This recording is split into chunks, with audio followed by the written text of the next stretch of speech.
కేటీఆర్ చెప్పాలా? రాధాకృష్ణ గారు చెప్పాలా? రామోజీరావు గారు చెప్పాలి. ఎందుకంటే తాజాగా వస్తున్న వార్తలేంటంటే, ఇది ఒక పేపర్ హెడ్డింగ్.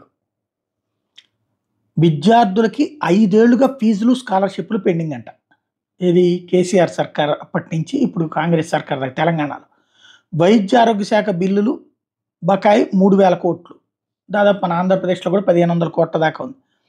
సర్కారు దవాఖానాల మందులకి చెల్లింపులు శూన్యం. ఉద్యోగుల సప్లిమెంటరీ బిల్లులకు 4000 కోట్లు అవసరం. ఖజానాలో సొమ్ము లేక క్లియర్ చేయని సర్కార్. ఒక్కో నెలలో మైనస్‌లోకి జారుకుంటున్న ఖజానా. అప్పులు, అసలు, వడ్డీలు, వేతనాల భారమే ఎక్కువ.